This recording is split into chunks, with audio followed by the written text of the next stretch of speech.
बिस्मिल्लाहिर्रहमानिर्रहीम। अस्सलाम वालेकुम viewers, welcome back to another vlog. कैसे हैं आप सब? उम्मीद करती हूँ आप सब ठीक होंगे, अपने घरों में शादाबाद होंगे, अपनी ज़िंदगी अच्छे तरीके से एंजॉय कर रहे होंगे। आप देख रहे हैं इकरास व्लॉग और मैं हूँ आपकी बहन इकरा फरहान। चलें जी, आज का व्लॉग स्टार्ट करते हैं। जैसा कि आप लोगों ने मेरा पिछला व्लॉग देखा, जिसके अंदर आपको पता है कि रात को मेहमान आ गए थे और जिसकी वजह से फिर मैं बहुत ही ज़्यादा थक गई थी। मैंने रात को बर्तन नहीं धोए, ना मैंने किचन साफ़ किया। तो सुबह उठते ही मैंने नाश्ते से पहले सोचा कि सबसे पहले मैं किचन साफ़ करूँगी और बर्तन धोऊंगी, उसके बाद मैं नाश्ता बनाऊँगी, क्योंकि गंदे किचन के अंदर काम करने को बिल्कुल दिल नहीं करता। रात को ही किचन साफ़ करके सो जाना चाहिए, लेकिन मेरी तबीयत ठीक नहीं थी, जिसकी वजह से मैंने किचन साफ़ नहीं किया और बर्तन नहीं धोए।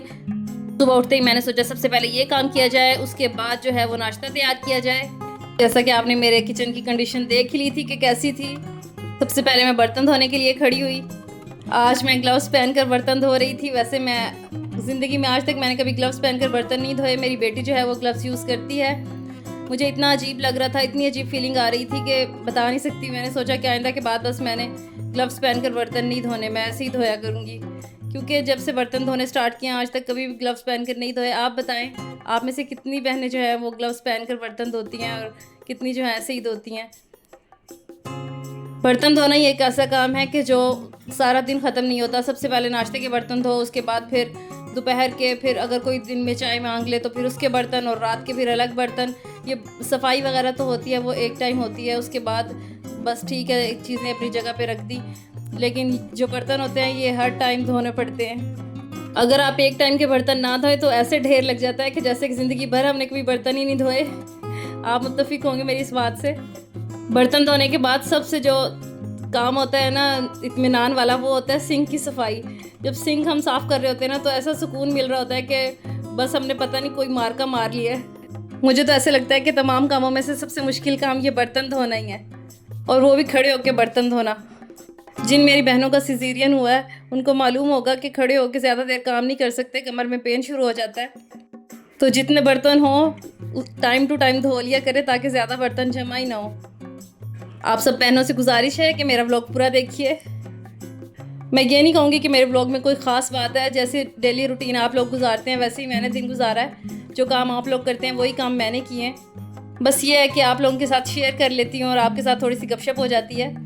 बर्तन वगैरह धो के मैंने शेल्फ साफ़ कर ली थी। उसके बाद फिर बारी थी आटा गूँधने की। आटा मैं गूँधना शुरू हुई तो मैं लेकर आई फ्रिज से बोतल निकाल कर, उसके साथ मैंने आटा गूँधा। आज तो पानी बहुत ही ज़्यादा ठंडा लग रहा था फ्रिज का। आटा मैं हमेशा ठंडे पानी से गूंथती हूँ। मैं ये हर दफ़ा आटा गूंथते हुए बताती हूँ बात। कुछ लोग जो हैं वो मुझे नए देखने वाले हैं, कुछ लोग पुराने देख रहे हैं, जो बार बार कहेंगे ये एक ही बात करती रहती है। लेकिन नए लोग भी मेरे साथ जुड़ रहे हैं, जिसकी वजह से फिर मैं वही पुरानी बात कर देती हूँ कि आटा जो है वो अगर आप ठंडे पानी से गूंदेंगे तो उसके साथ रोटी सही पकती है और फ़ौरन आप बना सकते हैं रोटी। थोड़ी देर के अंदर ही 5-10 मिनट के अंदर रोटी बनाएं ना तो वो बिल्कुल अच्छे तरीके से बन जाती है। तो आटा गूंदने के बाद मैंने इसको डब्बे में डाल कर ना रख दिया था फ्रिज के ऊपर वाले खाने में, ताकि ये थोड़ी देर टिक जाए और मैं जो है वो बाकी काम कर लूँ। आप लोग बताएं, आप लोगों को सबसे मुश्किल काम क्या लगता है? रोटी बनाना, आटा गूंदना, बर्तन धोना या सफाइयाँ करना? अभी बच्चों के स्कूल स्टार्ट नहीं हुए तो रूटीन ख़राब हुई हुई है। नाश्ता लेट करते हैं तो बच्चे भी लेट उठते हैं, इस वजह से सारी रूटीन गड़बड़ है। अभी जब बच्चों के स्कूल खुल जाएंगे तो फिर सारी रूटीन जो है वो सेट हो जाएगी।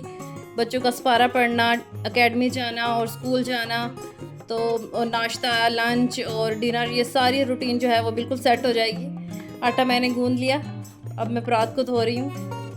परात को मैं साथ ही धो लेती हूँ। अगर इसको साथ ही ना धोएं फ़ौरन तो फिर जो है वो आटा इसके ऊपर चिपक जाता है, वो बहुत ही मुश्किल से फिर उतरता है। पानी में उसको भिगो के रखना पड़ता है। तो इसलिए आप लोग भी ऐसे ही किया करें कि परात जो है वो फ़ौरन धो कर रख दिया करें।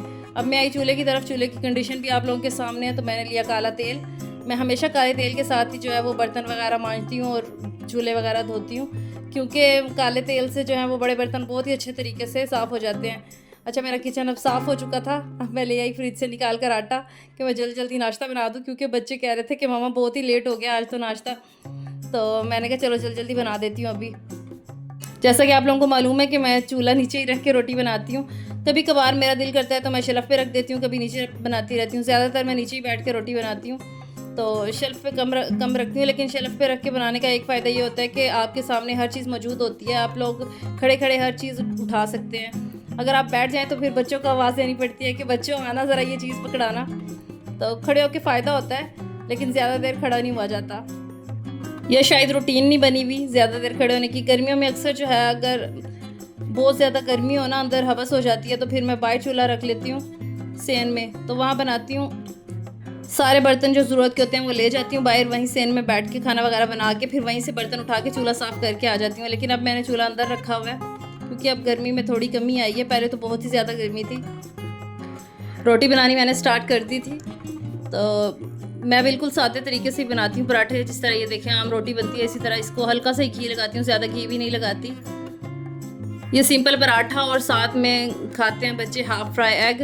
बेटियाँ मेरी खाती हैं हाफ़ फ्राई एग, और जो बेटा है मेरा वो खाता है नमक मिर्च डाल के फेंट के अंडे को, वो वाला अंडा पसंद करता है। तो फिर इनको अलग अलग अंडा बना कर देती हूँ मैं। आप देखें ये सॉस पैन मैं लेकर आई थी, आप लोगों को मैंने दिखाया भी था छोटा सा, ये बहुत ही छोटा इसका साइज़ है। इसके अंदर तो एक अंडा भी बिल्कुल सही तरह से नहीं बन रहा और उठाया भी नहीं जा रहा किसी चम्मच वगैरह से, चिमटे वगैरह से, इतनी थोड़ी इसके अंदर जगह है। तो मैंने बहुत ही मुश्किल से इसको फ्लिप किया। तो आप लोग अगर लें ना इस तरह का बर्तन, तो फिर आप जो थोड़ा सा बड़ा ले लें। मुझे वैसे ही इतना क्यूट लगा था तो इस वजह से मैंने ले लिया, लेकिन इसका अब मुझे फ़ायदा कोई नज़र नहीं आ रहा है। अगर मैं इसके अंदर चाय बनाती हूँ तो 1 कप इसके अंदर बिल्कुल चाय बनती है, उससे ज़्यादा इसके अंदर चाय नहीं बनती। लेकिन ये ऐसा बर्तन है ना कि इसके अंदर अगर आप ऑयल वगैरह घी वगैरह नहीं भी डालें ना, तो फिर भी अंडा आपका बन जाता है और चिपकता नहीं है। बहुत ही अच्छा है, मुझे तो बहुत ही पसंद आया। अगर कभी बाज़ार जाना हुआ ना तो इंशाल्लाह ज़रूर बड़े साइज़ में लेकर आऊँगी। आप मुझे बताएं कि आप लोग नाश्ते में क्या खाते हैं। हम तो ज़्यादातर बस यही अंडा पराठा और चाय, बस यही नाश्ता करते हैं। अगर हम ये नाश्ता ना करें तो हमें ऐसा लगता है कि हमने आज नाश्ता ही नहीं किया। अगर बच्चे ब्रेड वगैरह खा लें या कोई फ्रूट खा लें या मिल्क शेक वगैरह पी लें, तो फिर थोड़ी देर बाद 1-2 घंटे बाद कह देते हैं कि हमें तो भूख लग रही है, हमने तो नाश्ता किया ही नहीं है। तो इसलिए ये नाश्ता तो मस्ट है, इसके अलावा हम लोग कोई नाश्ता नहीं करते। आप लोगों का बहुत बहुत शुक्रिया कि आप लोग अब मेरे लिए टाइम निकाल रहे हैं और मेरा व्लॉग देख रहे हैं। ऐसे ही मुझे सपोर्ट करते रहिए, और जो मेरी कमियां और ख़ामियां वो मुझे बताते रहिए, क्योंकि अभी मेरी शुरुआत है। ये इंशाल्लाह जर्नी बहुत ही आगे तक चलेगी, आप मेरे साथ रहिएगा। इस वक्त में भी जब मैं कुछ भी नहीं हूँ तब भी आप लोग मेरे साथ हैं, और इंशाल्लाह जब कुछ बन जाऊँगी आप लोगों की दुआओं से, तो फिर भी आप मेरे साथ रहिएगा हमेशा। अच्छा, नाश्ता वगैरह करवाने के बाद फिर बस सारा दिन बिज़ी घर के काम करते रहे। तो उसके बाद दोपहर का टाइम हो गया, 3-4 बज गए। तो कल की बिरयानी पड़ी हुई थी चावल, तो मैंने ओवन में गर्म किए वही, तो बच्चों को डाल कर दिए परात में। हम इकट्ठे परात में मिलजुल कर खा लेते हैं। प्याज मैंने कट कर लिए, और दही वगैरह तो नहीं थी, रायता वगैरह, लेकिन सिर्फ प्याज थे। प्याज सलाद के साथ हम लोगों ने ये चावल खाए और अल्लाह ताला का शुक्र अदा किया। आपको मेरा ब्लॉग कैसा लगा मुझे ज़रूर बताइएगा। वीडियो को लाइक कीजिएगा, कमेंट कीजिएगा, शेयर कीजिएगा, सब्सक्राइब लाजमी कर दीजिएगा। बस इतना सही व्लॉग था। अगर आपको अच्छा लगा तो बताइएगा मुझे। तो मिलते हैं एक और व्लॉग में। अपना ख्याल रखिएगा, अपने आसपास वालों का ख्याल रखिएगा। अल्लाह हाफ़िज़।